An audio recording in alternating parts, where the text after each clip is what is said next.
guys have been hearing me talk a lot about this new hotspot, right? And today we're actually gonna meet the owners, Gabi and Gio, the adorable ladies behind Bandidas Bake Shop.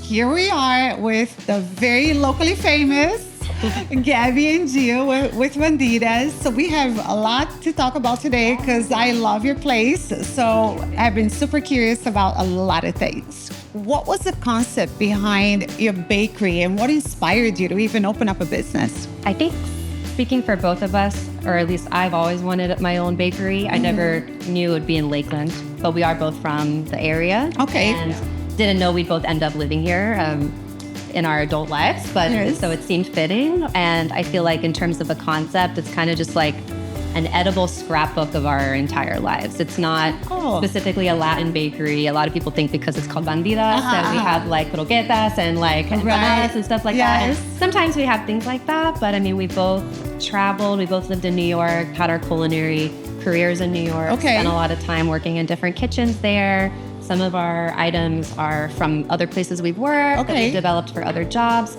Some of them are just us trying to recreate a memory and share that experience with other people.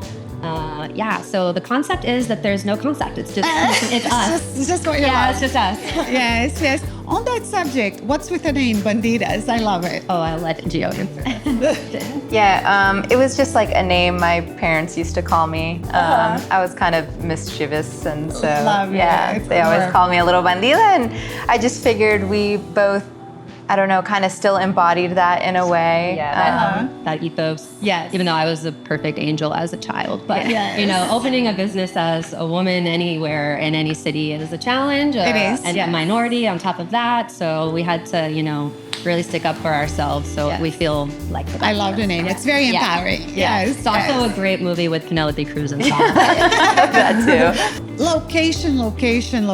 Yes. Right? That's what we say in real estate. Yes. What prompted you to open up your place in South Lakeland when everybody else is downtown? Right. Why are you guys here? So we were looking for a location for about almost 3 years, I would say. And we looked in Lakeland, we looked in other cities. We had almost gotten to the point where we were going to just pursue other career opportunities when we got a call from a friend who knew the previous occupant of the space and that they were going to be leaving, and before it was even listed anywhere. Nice. And we were like, where is it? And she said Edgewood, and Gio and I love this street. There's not a whole lot of restaurants on the street, but the ones that are here are just neighborhood mom and pop businesses that have been in Lakeland for 10 years, 20 years, and are still surviving. And that's the kind of business that we want to be. Exactly. It's not about a fad or a trendy kind of food or one singular concept. We really want it to be a neighborhood place that is here for years to come, and that our kids can come work here and all of that. So Edgewood was perfect. It was just right. And super central. And I actually really love that we're in a strip mall, because I grew up going to Miami with my family, and I feel like all the best bakeries in Miami are in a strip mall. Yes, there we go. So you ladies are graduates of Catapult, correct? Yes. Tell me about what it meant to you to go through that program, and how has it helped you launch your business? So we both kind of relocated back to Florida from New York around COVID, 2019 for me and 2020 for Gio. And when we moved back, we kind of didn't know what we were going to do with ourselves. We were both living with our parents, and we had our own individual ideas for individual food businesses. So I was selling empanadas, and Gio was selling Nicaraguan food. And I was just kind of doing it out of my parents' house and selling them to their friends at the wine bar. It was probably very illegal. And then Gio ended up, actually, I moved here first, and she was still in New York, and we were on the phone one day, and she was like, you should look up this place called Catapult. And at the time, they hadn't expanded to their new building. It was in the basement of a bank. Correct, I remember that. Yes. And they were kind of overflowing, which is I think why they decided to expand. And They stuck me in like a church kitchen, and I got to make the empanadas in there. But I think that the most important thing that Catapult did for us was there was a woman there named Maggie Leach. She has since moved to Chicago, and she's probably doing amazing things, but she just knew everything about the process of getting licensed. She should write a handbook on how to open a food business for dummies, because I was a dummy about it, and she could answer everything. She had like a course. I remember I went with my dad on how to start a food business, and I walked away with like so much confidence that she just gave me a checklist, and I just went down the checklist like one by one. Open a bank account, do this, do this, do this, get a license. And I mean, of course, having like a physical space to make food without paying a standard rent is so amazing. Yes. And just the fact that something like that existed in Lakeland, like it's definitely something that I had heard of in bigger cities, but the fact that it was right here and I was living one town over, I actually got my driver's license just so that I could drive from Winter Haven to Lakeland to go to Catapult to make empanadas at age 30. So the program has been extremely helpful. I mean, here you are. You are. Here we are. Opening a business is never easy, right? So what challenges did you guys have while getting the business to open up and getting your doors open to the general public, and how did you overcome those challenges? How much time do you have? I think finding the location was like one giant hurdle.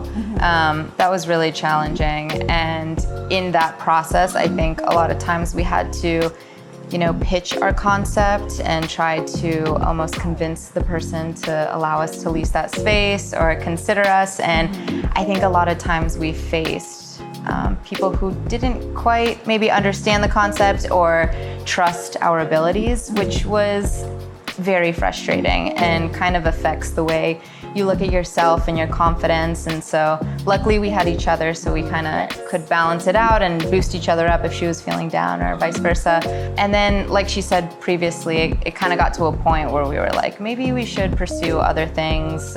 We had a lot of other job opportunities, and then out of nowhere, our friend called and this place came up, so that was great. But I think that was like the biggest challenge, was working so hard and you have this idea and vision and you completely trust yourself and your partner, and we could see it, and I felt like there was a lack of understanding from other people. So I think that was a huge challenge, but I mean, now we're here and we're doing it, and now I think people are like, oh, aha. There you go. We've seen a lot of naysayers walk through these doors. Yes, so it feels really good. It's good, it's a good feeling. So tell us a little bit more about your background in baking, because I know, like, I heard New York and culinary this and da-da-da.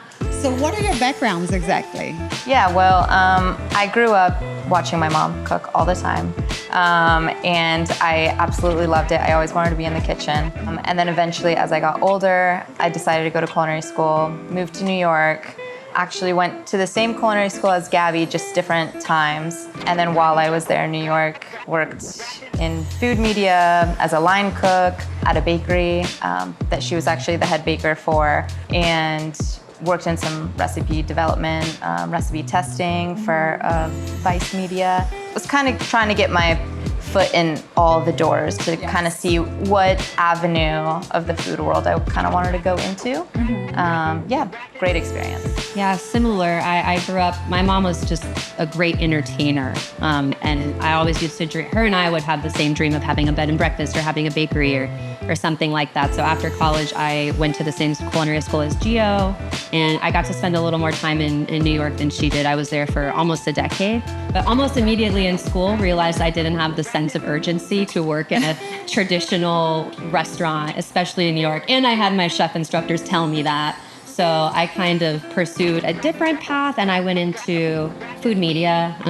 I worked at Good Housekeeping magazine for almost 4 years, a couple other publications, and eventually ended up being the head baker at a cafe. But one of my favorite jobs was I was part of the founding team for a magazine called Cherry Bomb, and it's a women in food magazine, like indie publication. And the woman who started that magazine, her name is Carrie Diamond, and she's just like, she knows everyone in the food world, and she was my first boss in New York, and it was the best person I could have met because she set me up for success. I mean, she's still like helping us all the time. Oh, that's so nice. And it's so nice that both of you were inspired by your mothers. Yeah. And they work here now. Yeah, they work here now. That's great. So you guys open right in the middle of summer, which is, Lakeland is kind of notorious for not doing good during the summertime. It's kind of dead.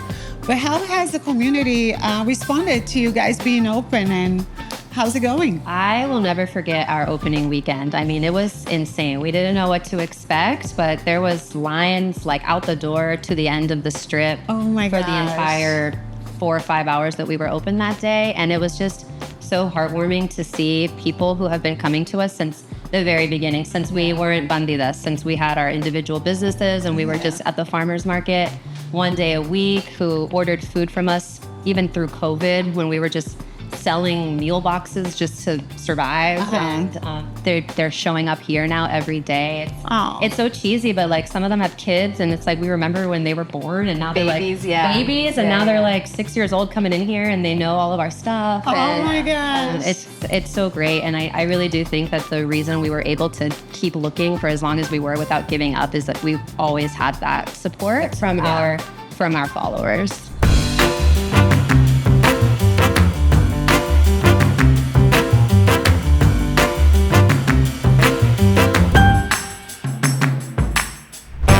Okay, so my favorite part, this is what mommy came here for, okay? Tell me what I have in front of me. This is so adorable. What is this little guy? Yeah, so we have 3 of our kind of classic items here, and then a seasonal special right now is our chocolate cake. It has a pecan buttercream and raspberry jam. So it's kind of like a PB&J brownie cake. So moist. Yeah. Good, yeah. How about this guy right here? What is this? That is our whole wheat salted chocolate chunk cookie. So it's 100% whole wheat flour, so it gives it kind of like a nutty flavor. Wow. Yes, So lots of chocolatey. chocolatey. We're not messing around with the chocolate. That little bit of salt on top. Amazing. I can't eat chocolate without salt, personally. It really rounds it up. So good. How about this? That is called a hippie scone.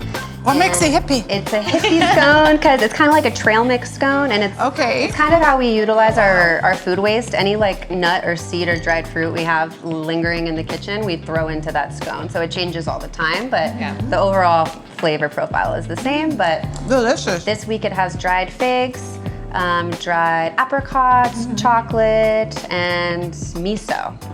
Miso. Yeah, miso. Wow, so unique. This is a great flavor. My goodness.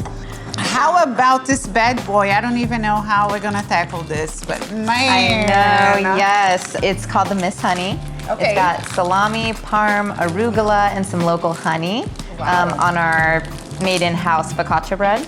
You guys make this from scratch, right? Yes. It's We so make good. the bread every morning. The and flavor. Our favorite honey is actually local. It comes from Red Roof Farms, and we love their palmetto honey. And you can find it at the farmer's market. Are there any seasonal items that you guys have? Yeah, we're really big on changing our, we have usually a seasonal sandwich every month. This month it's the BLT. We try to do 1, maybe 2 special cakes every month. So this month we have this chocolate raspberry cake, and then we have an olive oil cake with plum jam, since plums are in season right now. Wow. And then in the fall we'll probably have some kind of pumpkin or chai or something like that for the holidays. And in terms of, we have other pastries that are seasonal as well. We do galettes, and we try to switch up the vegetables or the fruit, depending on what's available. Fantastic. And you also have a number of different coffee drinks. And Yes. We have a fig leaf syrup that we make in-house, and that's kind of our signature syrup for the coffee here for the cold brew. So how can folks stay connected with you guys? How can they know about what's going on here, get some news, some information about Bandidas? Yeah, Instagram is a great place, or Facebook, like social media. What's your handle on Instagram? At Bandidas Bake Shop. Perfect. And we're always uploading anything. If we have something new, we're always putting it up on the story or our feed. And then we have a website, and you can order catering from us. If you're another business and want to do wholesale, you can also contact us there for some wholesale. Well, I hope you've enjoyed our visit today at the Bandidas Bake Shop. Be sure to check them out, grab a pastry or two, and enjoy. Thanks for watching.